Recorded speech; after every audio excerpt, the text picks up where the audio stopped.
The next speaker is Bruno Chaves. Bruno Rasmussen Chaves is a medical doctor, general practitioner, and gastroenterologist who's been working with Ibogaine for 20 years. He's done over 1,000 treatments and is firmly intent on totally legalizing Ibogaine treatments in Brazil. He's presently involved in a new clinical protocol on Ibogaine long-term effects on cocaine and crack cocaine addiction, including studies about its cardiac risks and other researches such as PTSD treatment with MDMA. Bruno Chaves. Thank you. Thanks. Okay. Okay. Good evening. Good afternoon. First of all, I want to thank MAPS for the invitation to be here. I will talk about what are we doing in Brazil about bringing Ibogaine to be, let's say, above ground treatment to people. So that's why we ask if finally in Brazil is Ibogaine is finally stepping out from the underground. I'm a medical provider of Ibogaine since 1994. I'm the first medical provider in Brazil, and I think I'm the first provider in Brazil, medical and non-medical. I've done more than 1,000 treatments, and I'm sorry. Oh, sorry. Okay, it's fine. In Brazil, we don't have too much heroin addiction. We have more stimulant addiction like cocaine and crack cocaine. So everything that I'll talk about our work there, I will be talking about stimulant addiction. We published some works on Ibogaine, a retrospective study in 2014. I helped to write the clinical guidelines published by Gita, and we recently published a qualitative study on treatment on Ibogaine. I'm a former Gita's board member. Brazil has the most rigorous laws about prescription medicines in the world. And this happens because some time ago, there was a lot of women who got pregnant after consuming birth control pills containing wheat flour. That was a big scandal in the country. And after that, Anvisa, which is our FDA equivalent, it changed all the regulations about prescription medicines. So it's easier in Brazil for you to get a drug like cocaine or crack than to buy a medicine if you don't have a prescription. This was the birth control pills that was contaminated with wheat flour. It happened in 1998. And after that, they published this law that we call the Article 273 that says that it's forbidden to sell or to administer or to use or prescribe or to take with you any kind of medicine that are unregistered in the Anvisa or are from unknown origin. And is so rigorous that in some situations you get more time in jail for prescribing a non-registered medicine than for a homicide. It's very, very rigorous. What is a registered medicine in Brazil? So it's a medicine that is previously evaluated by the Anvisa, who will analyze the documentation, the clinical trials, the scientific evidences. They are more prone to approve a medicine if it's already approved in another country, but there are some medicines that are only approved in Brazil. They see the package and they see the labels and everything like that. If all the requirements are fitted, Anvisa declares that this is a registered medicine. After that, the doctors can prescribe it and it can be sold. And there are various levels of control on that. Some medicines only need a simple prescription, and other need to be prescribed in special forms that are provided to the clinicians under request.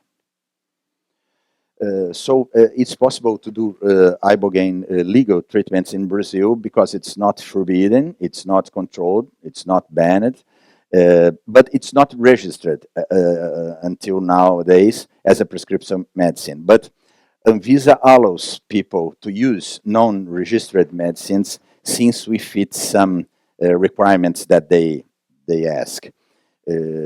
Basically, we have these two laws that states that non-registered medicines can be used since they are bought in the name of the patient. The medicine must be imported in the name of the patient in the exactly amount of medicine that patient will use.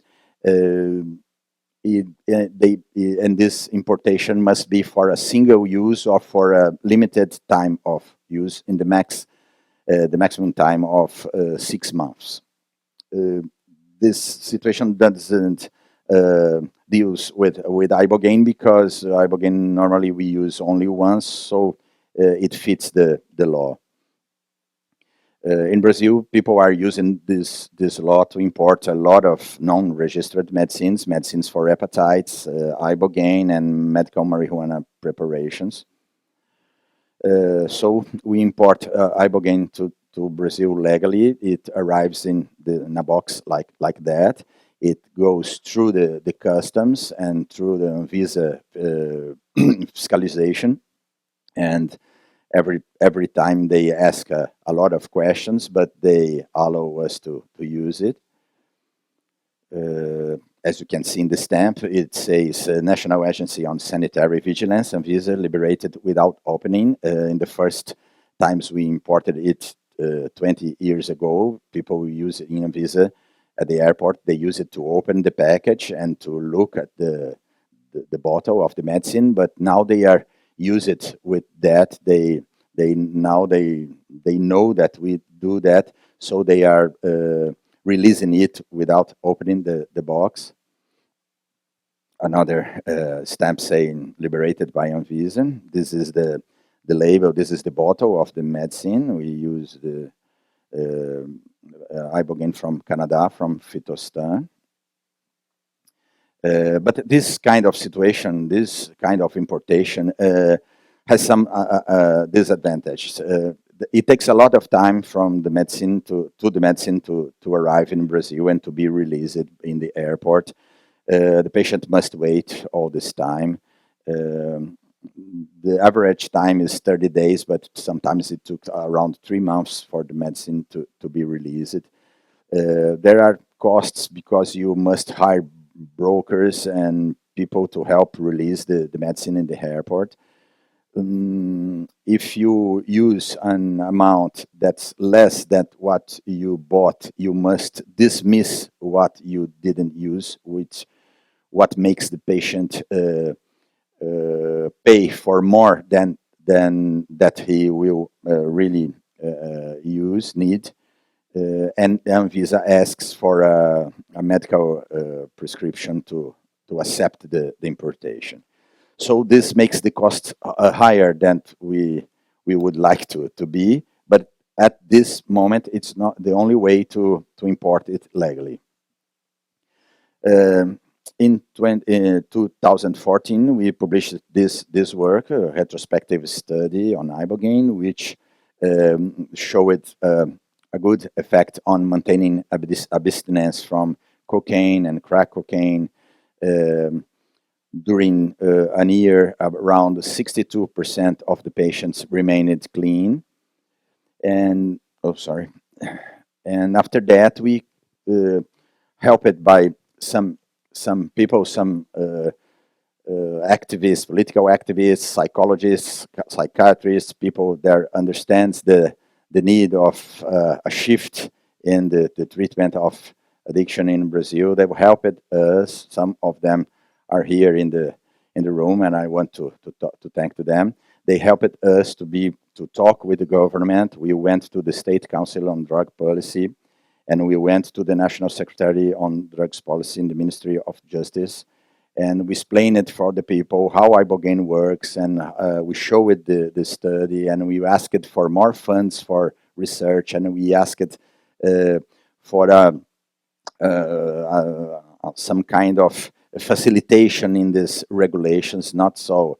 We wanted this regulation not to be so hard for us to try to lower the costs. We showed them that Ibogaine really changes the KTC interval and the AKG. So the State Council on Drugs Policy, they published what they called some resolutions. It works only for the São Paulo state, but anyway, they say that the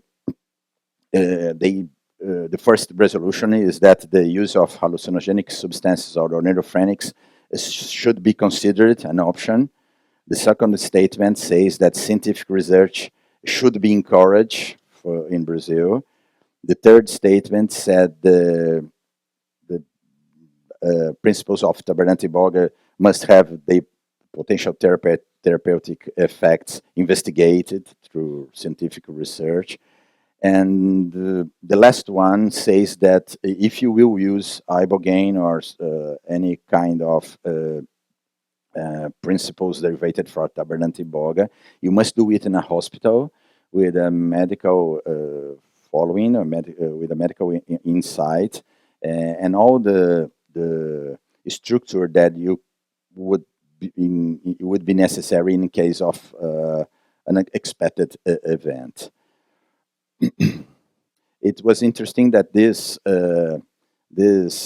decision of the State Council had more repercussion here in the United States than in Brazil. In Brazil, few people was aware of that, but here we saw in the internet some posts talking about this situation like this. São Paulo government opens the door for Ibogaine treatment. Ibogaine treatment expanded in Brazil. Will the use take note? After that, in the end of 2016, we published a retrospective study based on a qualitative study. We saw that the patients improved their quality of life even if they relapsed after Ibogaine. The relapses were different, and the patients the most of the times, even after relapsing, they said that they felt different, and they felt that this relapse after Ibogaine taken was different, and that it was easier to get off again and to be clean again. So we measured in the quantitative study the percent or the amount of people that were clean, and in this qualitative study we measured how people felt after Ibogaine, even if relapsing, and the most of the patients referred that it was different, and even relapsing, they thought that Ibogaine had helped them. So we are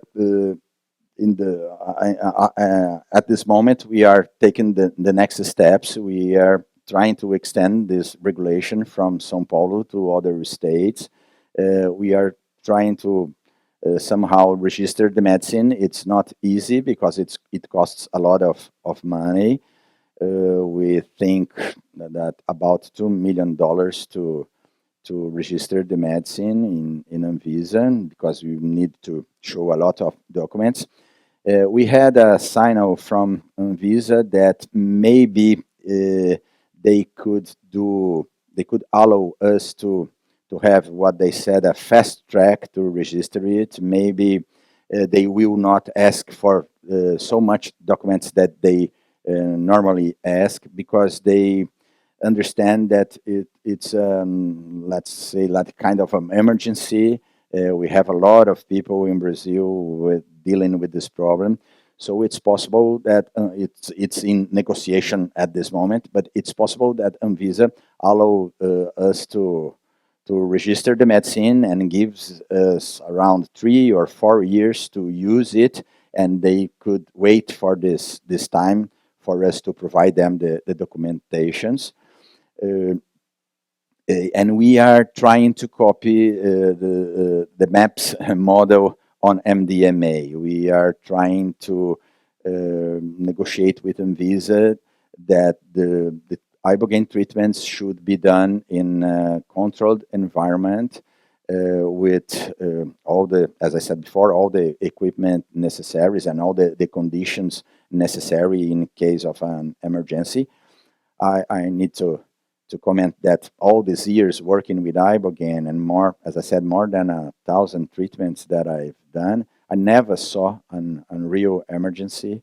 I never saw a patient dying, or even the worst thing I saw during a treatment was the patient vomiting a little more than the usual, but no problem. I think that this happens because we really select the patients who are going to do the treatment. We do a lot of clinical examinations, and we do psychological evaluations, and we only allow people to take Ibogaine if they are really in good health conditions. We think that Ibogaine treatments works like a minor surgery, so we do like it's like some pre-operating examinations, and like in a, let's say, surgery of the stomach or of the bladder or anything traditional in medicine. If the patient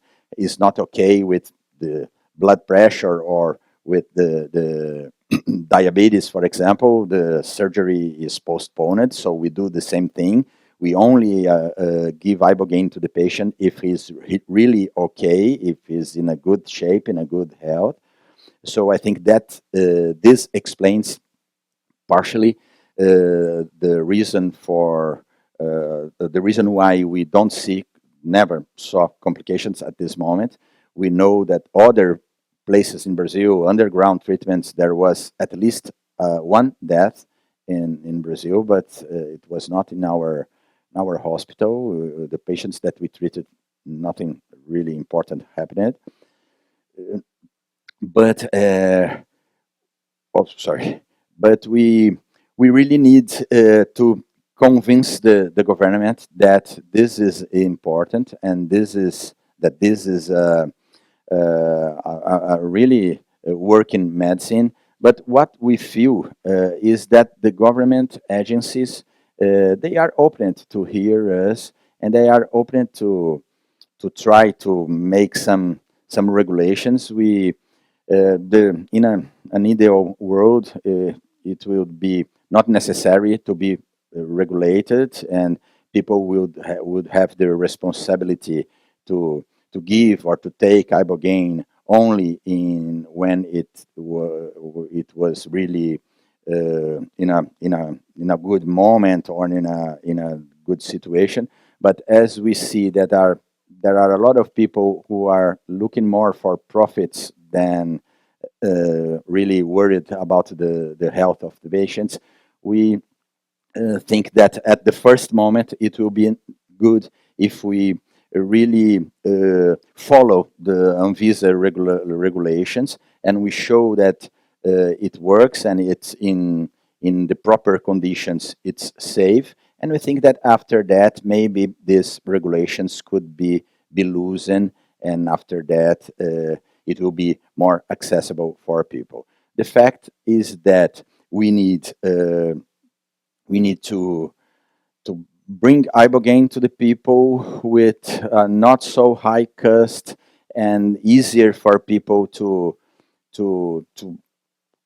achieve it, and it's important for people that they know that there is an option in the end, that's a light in the end of the tunnel, and they must seek for a treatment that could be done in a good place, in being cared with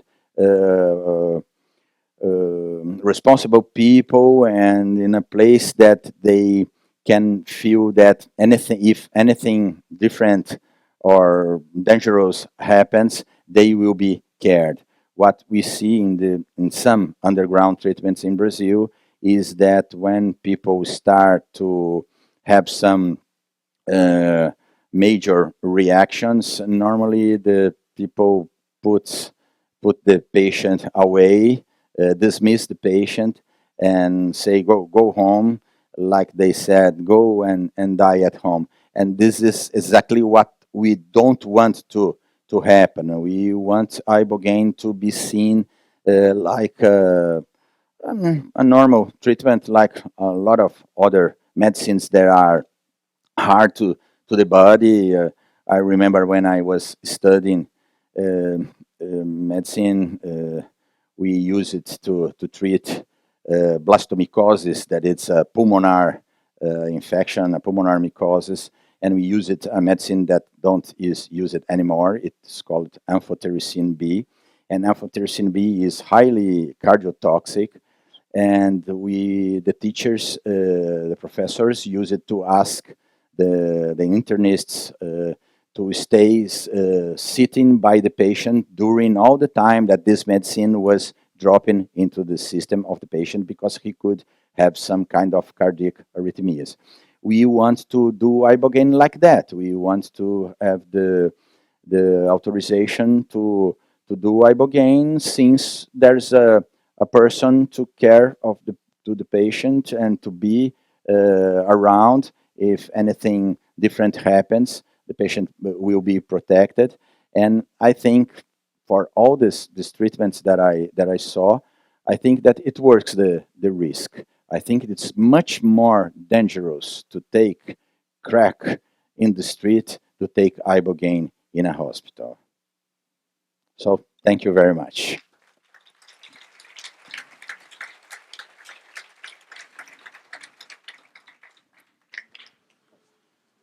Are there any questions?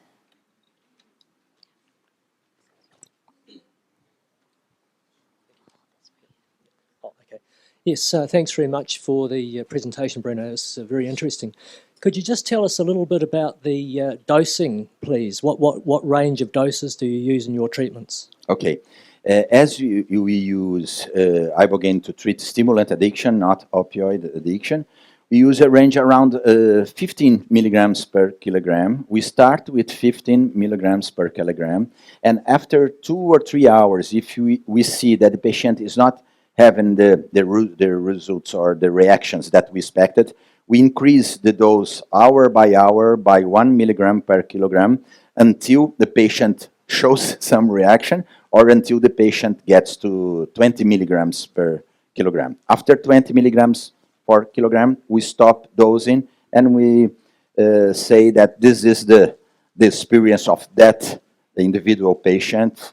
Everyone reacts differently.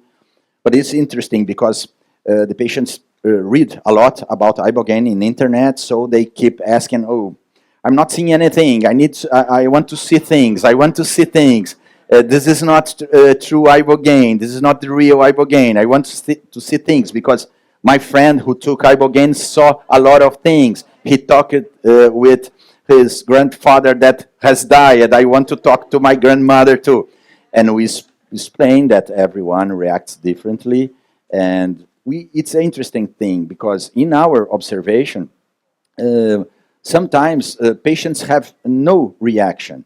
So when we talk with this patient 1 year after, he says, "Wow, I'm clean since then, and ibogaine was the best thing that happened in my life." So I think that let's say the psychedelic reaction of ibogaine, it's not the only, it's important, but it's not the only responsible for the good results that it shows. All right. You probably know about the research reports by O'Hearn showing that ibogaine causes cerebellar pruning in the vermis, right? Mm-hmm. And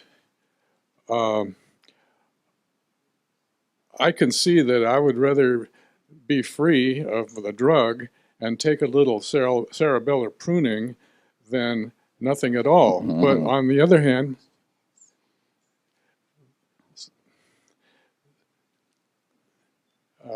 excuse me?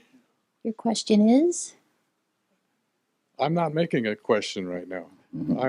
I'm This is for questions.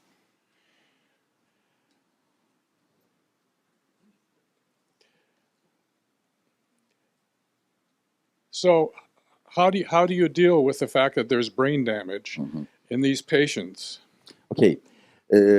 As long as I know, the information about brain damage, cerebellar Purkinje cell damage, only happened in a specific strain of rats and was never repeated in other people. And from study in other animals, let's say, or mammals, and as long as I know too, Deborah Mesh studied it in humans, and she never found cerebellar damage in humans. So it seems that it's a, let's say, idiopathic reaction restricted to that people. As we do Ibogaine treatments in the to research, but to in a clinical setting, and to really to treat them with not being a part of research, we don't have measures of cerebellar damage. But as a clinician, what we feel and what we see is that people don't have significant reaction. They show signs of cerebellar symptoms during the treatment, like ataxia, tremors, vomiting. But around 24, 36 hours after the treatment, they are quite normal again. So I think that it's not a really issue in human treatments. I think that this really is restricted to certain kind of mammals, but I don't think that this happens in humans.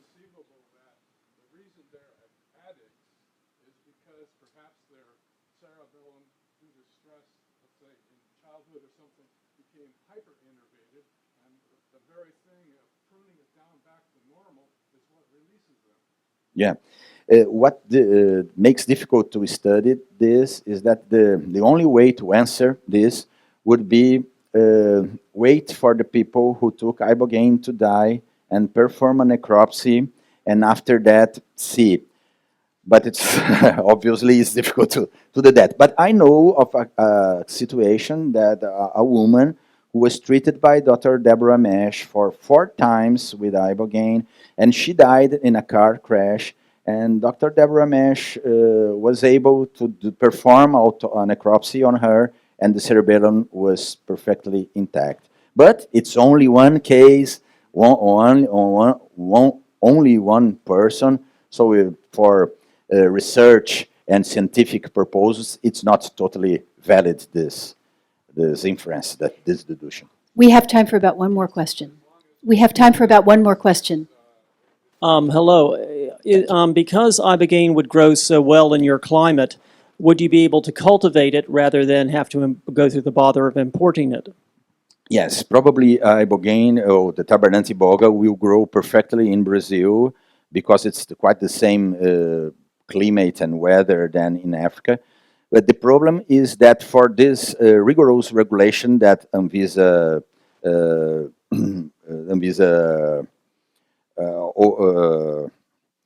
asks us to do, and they will not allow us to pick up the root in a farm and to process it and to give to patients. The medicines must be GMP, good manufacturing process produce, and so that's why it's difficult. Everybody, when we talk about Ibogaine in Brazil, says that it's a good place to plant Ibogaine and to cultivate Ibogaine, but it's not easy in Brazil for you to use a plant to treat somebody with Anvisa's authorization. Okay, thank you very much. Sorry for my English, okay? Bye.